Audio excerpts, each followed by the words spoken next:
नमस्कार, हमारे छत्तीसगढ़ देख रहे हैं आप। मैं हूं आपके साथ भावना त्रिपाठी। प्रदेश में 36वें राष्ट्रीय सड़क सुरक्षा माह के दौरान मुख्यमंत्री विष्णुदेव साय ने हेलमेट लगाकर बाइक चलाकर प्रदेशवासियों को हेलमेट लगाने के प्रति जागरूक किया और जागरूक होने का संदेश दिया। तो वहीं मुख्यमंत्री साय ने राजधानी के रोहिणीपुरम गोल चौक पहुंचकर बाइकर्स और पुलिस अधिकारी, इसके साथ ही कर्मचारियों के साथ बाइक रैली में भी मुख्यमंत्री ने हिस्सा लिया। आपको बता दें कि उन्होंने 2 पहिया वाहन चालकों के साथ 4 पहिया वाहन चलाने वाले लोगों से यातायात नियमों का पालन करने की अपील की है। तो वहीं इस दौरान मुख्यमंत्री विष्णुदेव साय ने हरी झंडी दिखाकर भव्य बाइक रैली को रवाना भी किया। स्वयंसेवी संस्थाओं ने नुक्कड़ नाटक के माध्यम से यातायात नियमों का पालन करने से होने वाले फायदों के बारे में भी लोगों को बताया।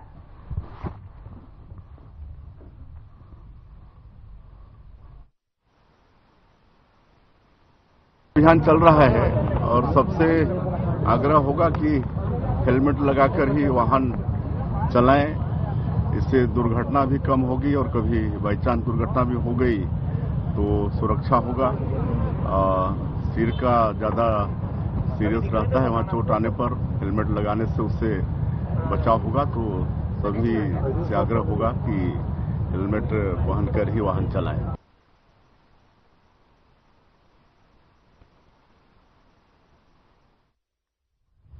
बीजेपी त्रिस्तरीय पंचायत और नगरीय निकाय चुनाव समिति की बैठक हुई। बीजेपी कार्यालय कुशाभाऊ ठाकरे परिसर में ये बैठक हुई। बीजेपी प्रदेश प्रभारी नितिन नबीन भी बैठक में मौजूद रहे। तो वहीं इसके साथ ही बैठक में पंचायत प्रभारी सौरभ सिंह और नगरीय निकाय चुनाव प्रभारी भूपेंद्र सवन्नी, महामंत्री संजय श्रीवास्तव, जगदीश रामू रोहरा, रामजी भारती, भरत वर्मा और सदस्यगण उपस्थित रहे।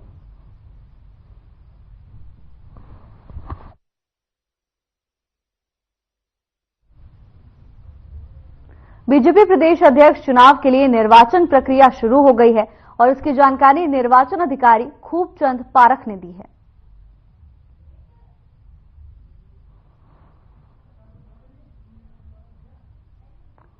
खबर रायपुर से है, जहां निर्वाचन प्रक्रिया शुरू कर दी गई है। निर्वाचन अधिकारी ने इस मामले को लेकर जानकारी साझा की। उन्होंने बताया कि निर्वाचन प्रक्रिया की शुरुआत की जा चुकी है और जल्द ही यह प्रक्रिया पूरी हो जाएगी।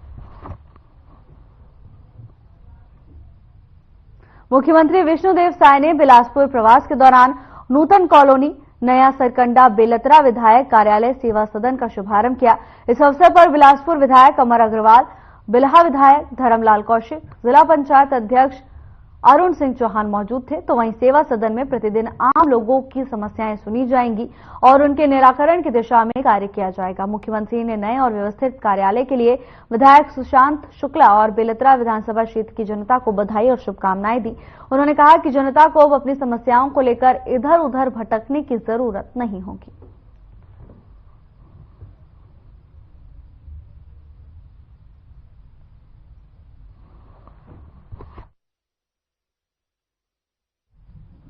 बिलासपुर में मुख्यमंत्री विष्णुदेव साय डीपीएस स्कूल के 16वें वार्षिक उत्सव में शामिल हुए।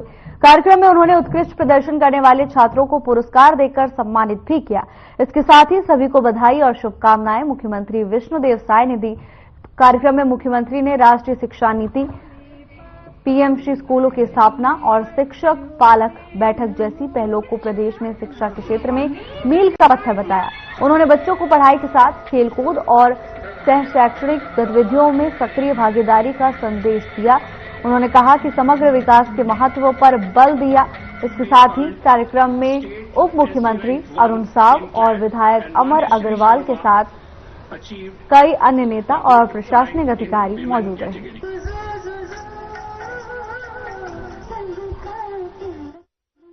सबसे पहले मैं नववर्ष की शुभकामनाएं देना चाहूंगा। वर्ष 2025 सबके लिए मंगलमय हो। अभी हाल ही में मकर संक्रांति मनाए हैं, तो मकर संक्रांति की भी शुभकामनाएं। और मैं डीपीएस परिवार का आभार व्यक्त करना चाहूंगा। आज के इस समारोह में हम लोगों को बुलाए, हम लोगों का सम्मान किए और विशेषकर मैं आज धन्यवाद देना चाहूंगा हमारे डीपीएस के जितने भी स्कूली बेटा बेटियों का, जिन्होंने अद्भुत प्रस्तुति दी। रस को लेकर जो उनकी प्रस्तुति थी कंटिन्यू, वो ऐतिहासिक थी। मैं उन बच्चों को बहुत बहुत बधाई, शुभकामनाएं देता हूं, उनके उज्जवल भविष्य की कामना करता हूं। और जिन बच्चों को हम लोगों ने अभी पुरस्कृत किया है शिक्षा के क्षेत्र में और क्षेत्र में जो उत्कृष्ट कार्य किए हैं, उनको भी पुरस्कृत किए हैं, तो उनको भी बहुत बहुत शुभकामनाएं, उनके उज्जवल भविष्य की मैं कामना करता हूं।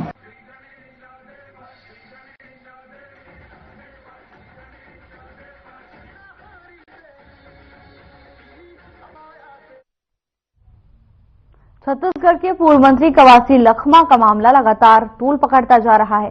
इस मामले में सियासी गलियारे में लगातार हलचल मची हुई है और बीजेपी प्रदेश महामंत्री संजय श्रीवास्तव का इस मामले को लेकर बयान सामने आया। तो वहीं श्रीवास्तव ने कहा कि हर एक भ्रष्टाचारी का स्थान जेल ही है, इसमें कोई संदेह नहीं है। इसके साथ ही उन्होंने कहा कि जनता से झूठे वादे और प्रलोभन देकर सत्ता में आई कांग्रेस की सरकार के समय छत्तीसगढ़ में बड़ी लूट हुई, जिसकी परतें अब धीरे धीरे खुल रही हैं। इसके साथ ही उनकी ओर से कहा गया कि अधिकारियों की संलिप्तता के बाद अब पूर्व आबकारी मंत्री और उनके रिश्तेदारों की संलिप्तता भी सामने आ रही है। इसके साथ ही वहीं इस मामले में छत्तीसगढ़ सरकार में मंत्री केदार कश्यप और प्रदेश के पूर्व सीएम भूपेश बघेल का बयान भी सामने आया है। आपको बता दें कि इस मामले में लगातार बयानबाजियों का दौर जारी है।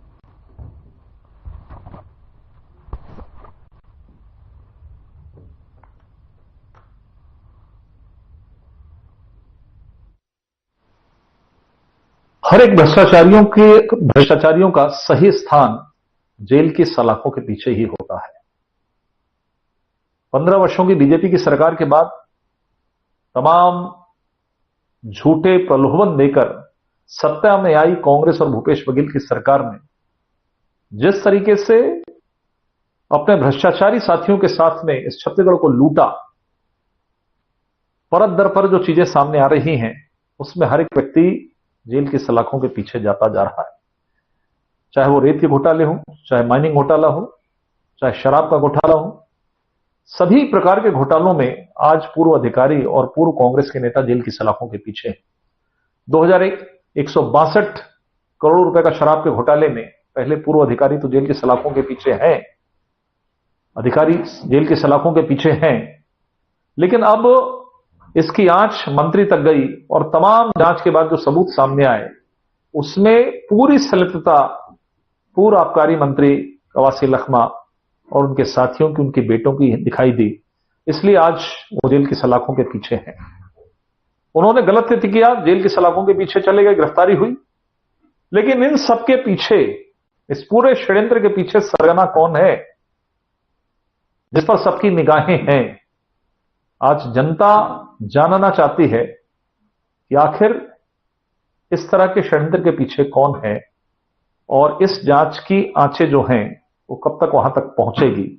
मुझे लगता है भारतीय जनता पार्टी ने चुनाव के पूर्व ही भ्रष्टाचार के मामले में जीरो टॉलरेंस की बात की थी और आज लगातार पिछले 1 वर्षों में, चाहे वो पीएससी का मामला हो, चाहे आबकारी हो, चाहे अन्य प्रकार के कोई घोटाले हो, हर एक अपराधी और भ्रष्टाचारी जो है वो जेल की सलाखों के पीछे जा रहा है।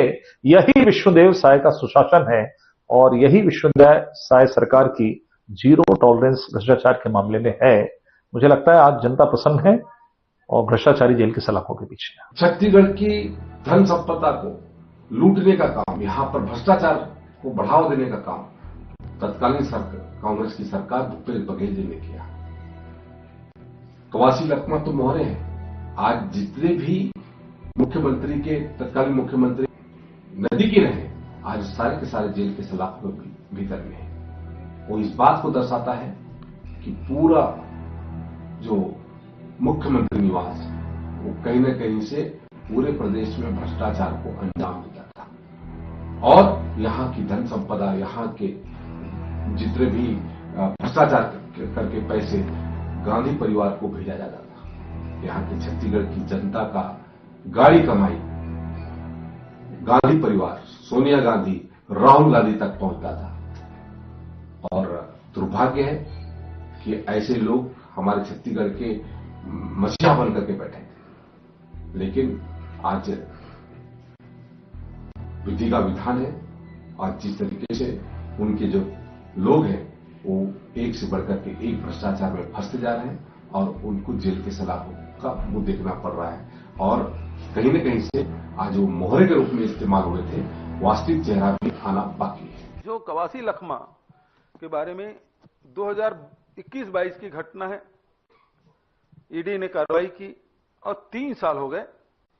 21-22 करें तो 25 लग गया। 3 साल बाद उसकी गिरफ्तारी हुई। अभी 16 दिसंबर से लेके 20 दिसंबर तक के विधानसभा सत्र था। अपने विधानसभा क्षेत्र के प्रश्न उन्होंने कवासी लखमा ने पूछ लिया, तारांकित प्रश्न था और उसमें उन्होंने पूछा और उसके उत्तर में लिखित उत्तर है, मंत्री जी ने स्वीकार किया कि आचार संहिता के समय, पीडब्ल्यूडी विभाग से संबंधित था, आचार संहिता लगा हुआ था 14-15 मई की बात, बजट में है ही नहीं, किसी विभाग से स्वीकृति नहीं, टेंडर नहीं और पुल निर्माण शुरू हो गया। और टेंडर तब खुला जिस दिन प्रश्न था। तो भ्रष्टाचार को उजागर उन्होंने किया कि बिना टेंडर के, बिना स्वीकृति के आचार संहिता के समय वो पुल बन रहा था, एक नहीं 2 पुल। इस मामले को कवासी लखमा ने प्रमुखता से उठाया। सरकार दोषी अधिकारियों, ठेकेदारों पे खिलाफ कार्रवाई करने के बजाय 8 दिन के भीतर में ईडी कवासी लखमा उसके परिवार के लोगों के यहां छापे डाले। छापे में 1 रुपया भी नहीं मिला कवासी लखमा के यहां, 1 रुपया भी, कोई कागजात भी नहीं मिला। वैसे भी वो अनपढ़ हैं, उनके यहां कोई कागजात भी नहीं मिला। और उसके बाद उसको गिरफ्तार कर लिया गया। इसलिए गिरफ्तार किया गया कि उन्हें भारतीय जनता पार्टी की सरकार, जो विष्णुदेव साय की सुशासन वाली सरकार, उसके भ्रष्टाचार को उन्होंने उजागर किया। और बात यहीं तक नहीं रुकी। आप देखेंगे कुछ दिन बाद एक पत्रकार मुकेश चंद्रकार केवल वो सड़क के मामले में, वो सुकमा जिला या बीजापुर जिला में ऐसे सड़क जो सेंट्रल गवर्नमेंट से स्वीकृत है, एलडब्ल्यू क्षेत्र में जो फेज 1 फेज 2 में जो स्वीकृत किए, उस सड़क की स्वीकृति, और उस सड़क की स्वीकृति में यह है कि 50 करोड़ की जो सड़क है उसकी लागत बढ़ के 142 करोड़ हो गया। सड़क बनी नहीं, 90% भुगतान हो गया। उसके मुंह हमेशा के लिए बंद करा दिया गया। प्राणों से हाथ धोना पड़ा मुकेश चंद्राकर को। तो ये बस्तर के 2 जिले की घटना कि आप यदि भ्रष्टाचार को उजागर करेंगे तो आपको या तो ईडी पकड़ लेगी या आपको मौत के नींद सुला दिया जाएगा। ये स्थिति है वहां। बीजेपी संगठन चुनाव कार्यक्रम के तहत प्रदेश अध्यक्ष पद की चुनाव प्रक्रिया के सिलसिले में राजधानी पहुंचे बीजेपी प्रदेश प्रभारी नितिन नवीन ने विमानतल में पत्रकारों से चर्चा की। उन्होंने कहा कि छत्तीसगढ़ के चर्चित शराब घोटाले को लेकर पूर्व मुख्यमंत्री भूपेश बघेल पर निशाना साधा। तीखा हमला बोलते हुए उन्होंने कहा कि बघेल ने जिस प्रकार से एक आदिवासी को मोहरा बनाकर शराब घोटाला किया है, उससे ये साफ होता है कि आदिवासी के प्रति बघेल की सोच क्या है और बघेल किस सोच के लिए जाने जाते हैं। इसके साथ ही उन्होंने पूर्व सीएम को चेतावनी भी दी। चेतावनी देते हुए उन्होंने कहा कि बघेल ये अच्छी तरह समझ लें कि शराब घोटाले में संलिप्त कोई भी आरोपी बिल्कुल नहीं बचेगा, चाहे वो कोई भी हो। एक आदिवासी को बघेल ने मोहरा बनाकर जरूर बनाया है, लेकिन इस अपराध का जो असली जनक है, कानून वहां तक पहुंच जाएगा। गिरफ्तारी हुई है कल पूर्व आबकारी मंत्री की। मैंने तो यही समझा कि एक ट्राइबल के द्वारा अपराध करा दिया गया, मास्टरमाइंड अभी पीछे बैठा है, पर कानून इतना मजबूत है कि उस मास्टरमाइंड को भी पकड़ निकालेगा। और मैं तो कहूंगा कि भूपेश बघेल जी, आपने जिस प्रकार से एक आदिवासी को मोहरा बनाकर यूज किया, कहीं न कहीं दिखता है कि ट्राइबल्स के प्रति आपकी सोच क्या है और आप किस चीज के लिए जाने जाते हैं। तो आप भी बचिएगा नहीं।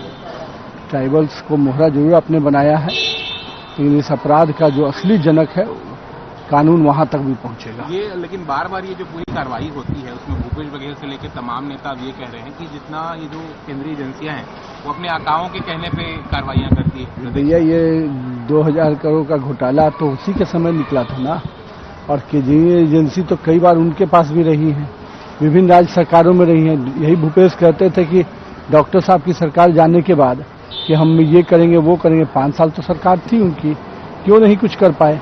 उनके पास भी स्थानीय स्तर पर जांच एजेंसियां थी, तो क्यों नहीं कर पाए?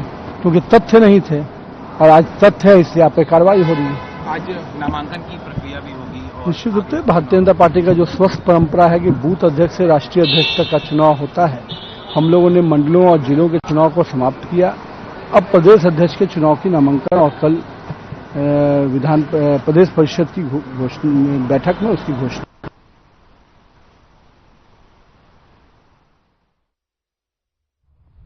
खबर बीजापुर से है, जहां अनुसूचित क्षेत्र में आदिवासी के मकान पर प्रशासन का बुलडोजर चलने के बाद गुस्से में सर्व आदिवासी समाज अध्यक्ष ने कहा कि बस्तर में पेसा कानून लागू है, इसके बाद भी प्रशासन और शासन के अधिकारी आदिवासियों को क्यों डराने का काम कर रहे हैं?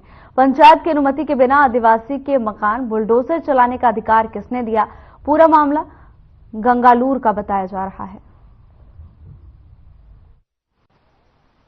सर, आज आपने गंगालूर पहुंचे हैं, जिस प्रकार बस्तर में पैसा कानून लागू है उसके बाद भी सरकार प्रशासन की बुलडोजर आदिवासियों पर चल रही है, इस पर क्या कहना चाहेंगे?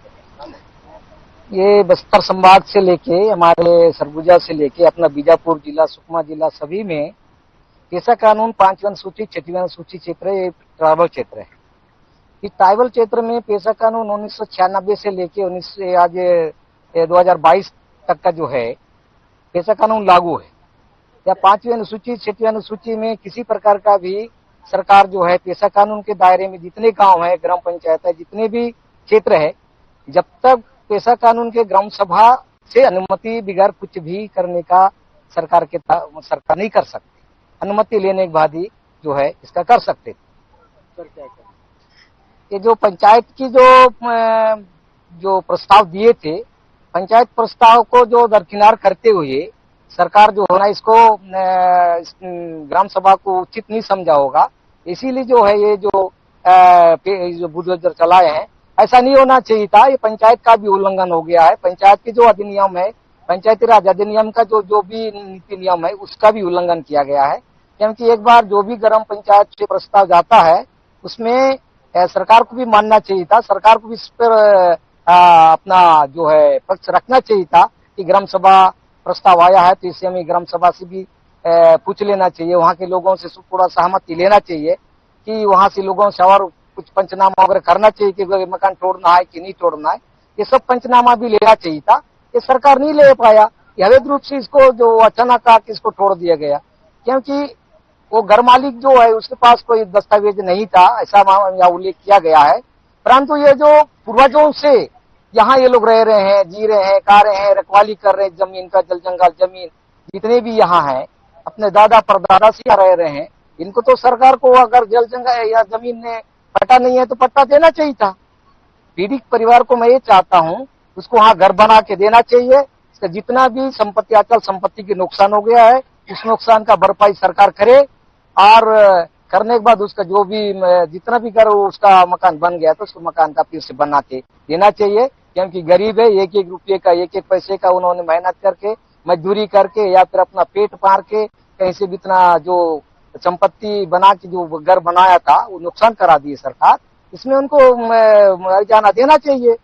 अगर इस प्रकार अगर नहीं होगा, कुछ भी इसके पर कुछ मुआवजा नहीं मिलेगा, इसके लिए पट्टा नहीं मिलेगा या फिर इसका घर वगैरह नहीं बनेगा, फिर हम आने वाला समय में 15 महीना दिन कम समय दिए हैं, अगर सरकार कुछ भी इसके पास कोई कार्रवाई नहीं करेगा या फिर कुछ भवन नहीं बनाएगा, इसका मुआवजा नहीं दिलाएगा, फिर हम पूरे बस्तर संभाग से बात करके, हमारे बस्तर संभाग सभी बस्तरी संभाग अध्यक्ष से बात करके हमें चक्का जाम भी करेंगे और हो सके वो हम इसका एक बार पूरा बीजापुर जिला बंद करेंगे, सभी 7 जिला बंद करने का भी आह्वान करेंगे। क्योंकि आदिवासी कर गए जो बुलडोजर चलना ये थोड़ा सा निंदनीय है। सर इस पर क्या? अगर इस प्रकार का रिश्वत मांग रहे हैं, रिश्वत ले रहे हैं, तो उसका कोई सबूत प्राप्त होने पर ऐसी पटवारियों के ऊपर भी कार्रवाई होना चाहिए, क्योंकि यहाँ रिश्वत लेना और रिश्वतखोरी जो है गरीब किसान गरीब लोगों से ऐसा लेना ये उचित नहीं है। अगर कोई तथ्य या सबूत प्राप्त होता है, कोई उस व्यक्ति उसको इस प्रकार का सबूत पेश करता है, ऐसी पटवारियों के ऊपर भी कार्रवाई होना चाहिए। जगदलपुर वन परिक्षेत्र के अंतर्गत आने वाले ग्राम पंचायत कोलावाड़ा के मुल्कवाड़ा जंगल में अज्ञात लोगों के द्वारा बेशकीमती साल के पेड़ों की अवैध कटाई बड़ी जोरों शोरों से चल रही है। बस्तर, जिसे जंगलों का राजा कहा जाता है, जिन्हें संवारने का जिम्मा खुद वन मंत्री केदार कश्यप ने लिया है, उनके गृह जिले में राजकीय वृक्ष की इस तरह से कटाई होना वन विभाग की घोर लापरवाही को दर्शाता है। देखिए हमारी खास रिपोर्ट।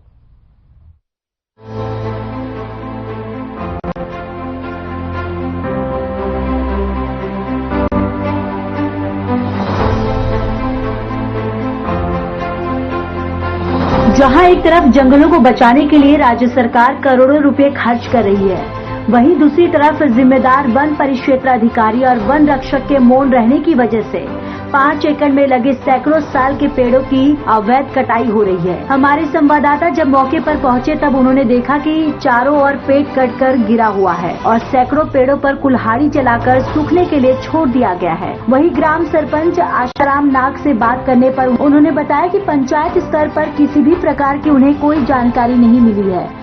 वहीं दूसरी तरफ मामले में बस्तर वन मंडल अधिकारी उत्तम कुमार गुप्ता ने बताया कि मीडिया के माध्यम से उन्हें मामले की जानकारी मिली है। संबंधित वन परिक्षेत्र अधिकारी से मामले की जानकारी लेकर आगे की जांच की जाएगी। पूरे मामले में जो भी जिम्मेदार होंगे उन पर वन अधिनियम के तहत केस दर्ज कर कार्रवाई की जाएगी।